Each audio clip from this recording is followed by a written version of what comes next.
Hi friends, నేను మీ నరసింహ. తెలుగు పల్లవి ఛానల్కి స్వాగతం. జ్వాలా ద్వీపంలో జాబిల్లి 11వ భాగం. రచన బిఆర్ వరదరాజులు గారు. గంగులు తన స్థావరానికి ఆదిత్య జయసింహులను తీసుకువెళ్లి వాళ్లను 2 స్తంభాలకి కట్టించాడు. ఆ ఇద్దరు ఇంకా మత్తులోనే ఉన్నారు. ఆ తర్వాత గంగులు తన అనుచరులతో, వీళ్లు సాధారణంగా చావకూడదు. మనల్ని ఇబ్బంది పెట్టిన ఇద్దరు నరకాన్ని చూడాలి. అందులకు వీళ్ళని ఇక్కడ చంపకూడదు. వీళ్ళని ఇక్కడి నుండి దూరంగా తీసుకువెళ్లి చంపాలి. అందువలన వెంటనే మనం రాజ్యం వదిలి వెళ్ళిపోవాలి అన్నాడు. అంతలో ఒకడు, ఇద్దరూ వీరులు అంటున్నారు, వీళ్ళని దూరదేశాలకు మనం ఎలా తీసుకుపోవటం? దారిలో ఎవరైనా చూస్తే మనకి అపాయం కదా అన్నాడు. అవును, అందుకే మీలో కొందరు నగరంలోకి వెళ్లి ఓ గుర్రపు బండిని దొంగిలించుకురండి. ఆ బండిలో వీళ్ళని పడుకోబెట్టి మనం సులభంగా వెళ్ళిపోవచ్చు అనడంతో కొందరు బయలుదేరారు. ఆ తర్వాత గంగులు తమకి 2-3 రోజులకు కావలసిన వస్తువులను తీసుకురమ్మని కొంతమందిని పంపాడు.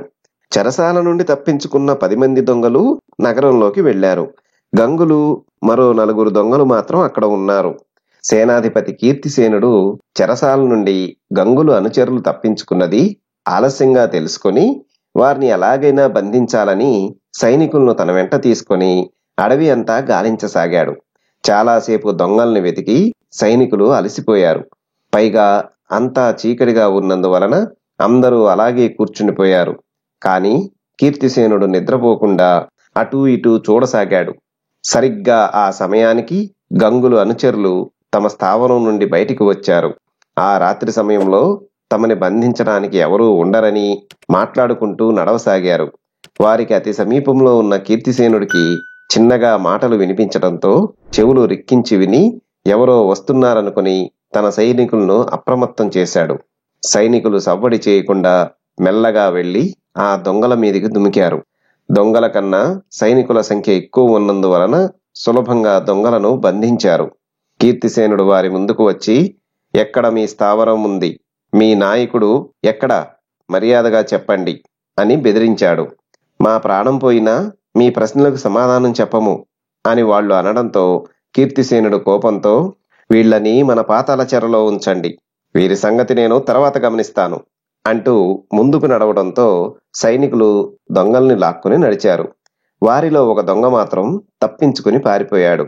దొంగల స్థావరంలో గంగులు అతని అనుచరులతో విశ్రాంతి తీసుకుంటుండగా ఆదిత్య జయసింహలకి మత్తు వదిలి కళ్ళు తెరిచి తాము స్తంభాలకి కట్టి ఉండడం, దగ్గరలో గంగులు అతని అనుచరులు ఉండడం గమనించి, గంగులు, మమ్మల్ని వదులు, మేము అవసరంగా రాజకార్యంగా వెళుతున్నాం.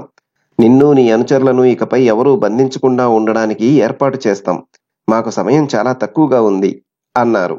గంగులు కోపంతో ఏదో చెబుతుండగా సైనికుల నుండి తప్పించుకున్న దొంగ పరిగెత్తుకు వచ్చి, గంగులు, మన వాళ్లనంతా కీర్తిసేనుడు బంధించాడు.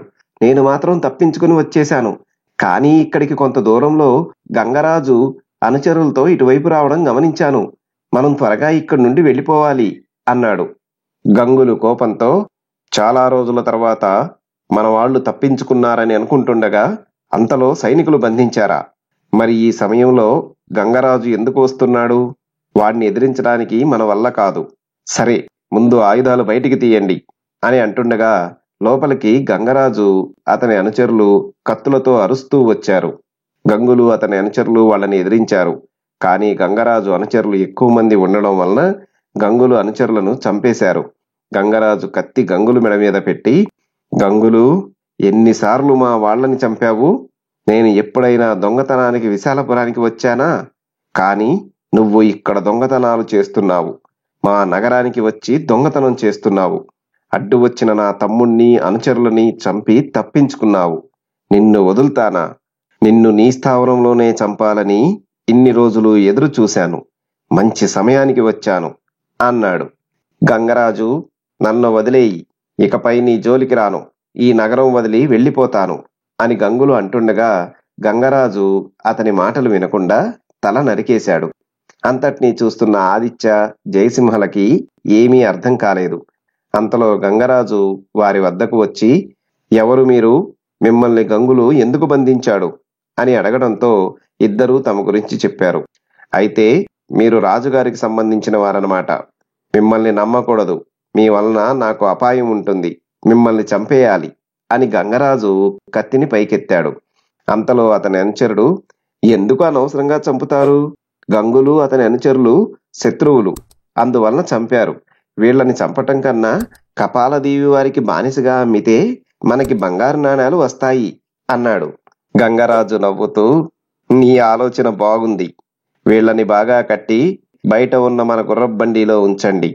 ఇప్పుడు బయలుదేరితే సముద్ర తీరాన్ని త్వరగా చేరుకోవచ్చు. అక్కడ కపాలదేవికి ఓడ బయలుదేరడానికి సిద్ధంగా ఉంటుంది, రండి అంటూ ముందుకు నడిచాడు. అతని అనుచరులు ఆదిత్య, జయసింహలని బండిలో ఎక్కించి ముందుకి నడిపారు. తెల్లవారి సమయానికి అందరూ సముద్ర తీరం చేరుకున్నారు. గంగరాజు ఓడలో ఒక వ్యక్తిని కలిసి ఏదో మాట్లాడి బంగారు నాణేలు తీసుకొని ఆదిత్య, జయసింహులని అప్పగించి వెళ్ళిపోయాడు. ఆదిత్య, జయసింహులకి ఏమీ అర్థం కాలేదు. కానీ తప్పించుకుపోవడానికి వీల్లేక చేతులు కట్టి ఉన్నందువలన ఏమీ చేయలేకపోయారు. ఒక వ్యక్తి ఇద్దరిని ఓడలో ఉన్న పెద్ద గదిలోకి తోసి తలుపులు మూశాడు. లోపల 10 మంది దాకా బందీలుగా ఉన్నారు. ఆదిత్య ఒక వ్యక్తి వద్దకు వెళ్లి తమని ఎక్కడికి తీసుకుపోతున్నారో అని అడిగాడు. ఆ వ్యక్తి హీనస్వరంతో, మనమంతా కపాలదేవికి వెళ్తున్నాం. కపాలదేవి అగ్గిదొరది. వాడు పరమ కిరాతకుడు. ఆ దీవిలో అతను, అతని కుటుంబం వారు మాత్రం ఉంటున్నారు. ఎవరిని ఆ దీవిలో అడుగు పెట్టనీయడు. ఈ మధ్య సముద్ర దొంగలు వచ్చి అగ్గిదొర వద్దనున్న బంగారు నాణాలు, వజ్రాలు, రత్నాలు దొంగిలించుకుపోతున్నారు.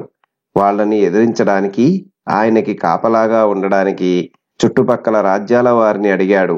దొంగలపై భయంతో ఎవరూ రాలేదు. అందువలన మనలాంటి అమాయకులను మోసగించి బానిసలుగా కొని ఆ దీవిని రక్షించడానికి తీసుకుపోతున్నాడు. ఒకవేళ దొంగల దాడిలో మనం చనిపోయినా వాడికి నష్టం లేదు. అందువలన మనల్ని తీసుకుపోతున్నాడు అన్నాడు.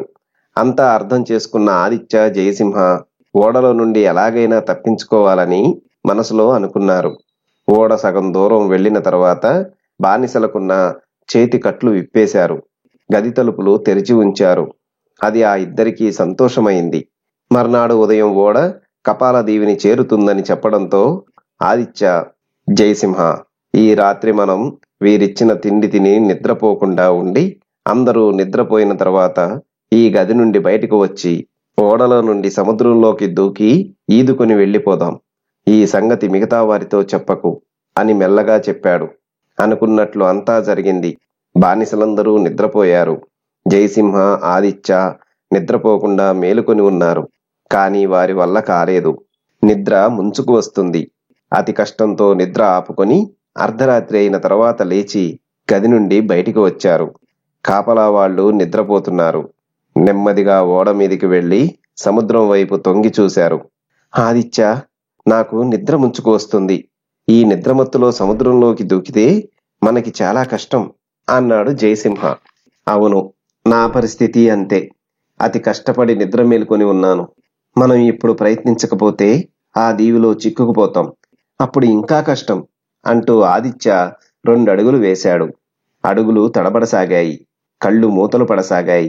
అంతే, ఒక్కసారిగా ఇద్దరూ ఓడలోనే పడిపోయారు. ఆ సంగతి వారికే తెలియలేదు. తెల్లవారింది. ముఖాలపై ఎండ పడడంతో ఇద్దరూ ఉలిక్కిపడి లేచారు. వారి చుట్టూ కాపలా వాళ్ళు కత్తులతో నిలబడి ఉన్నారు. ఇద్దరూ రాత్రి జరిగింది మెల్లమెల్లగా గుర్తు తెచ్చుకోసాగారు. తాము తప్పించుకోవాలని ఇక్కడి వరకు వచ్చినంత వరకు గుర్తుకు వచ్చింది. ఆ తరువాత తాము సముద్రంలో దుమికి తప్పించుకోకుండా ఓడలో ఎందుకు పోతున్నామా అర్థం కాలేదు. వారి పరిస్థితి గమనించిన ఒకడు, మా వద్ద ఉన్న బానిసల్లో మీరిద్దరూ కొంత వ్యత్యాసంగా కనిపించారు. రాత్రి సమయంలో ఇలాంటి ప్రయత్నాలు చేస్తారని ముందు జాగ్రత్తతో మీరు తిన్న తిండిలో నిన్న రాత్రి మత్తుమందు కలిపాము. మేము అనుకున్నట్లే జరిగింది. మిమ్మల్ని బంగారు నాణాలు ఇచ్చి కొనింది మా దీవిలో పని చేయడానికి. మీరు మమ్మల్ని మోసగించడానికి ప్రయత్నిస్తారా అంటూ ఇద్దరికీ ఇనుప సంకెళ్ళు వేయించాడు. కొంతసేపటికి ఓడ కపాలదీవిని చేరింది. ఓడలోని కాపలా వాళ్ళు బానిసల్ని నెమ్మదిగా దీవిలోకి దింపసాగారు.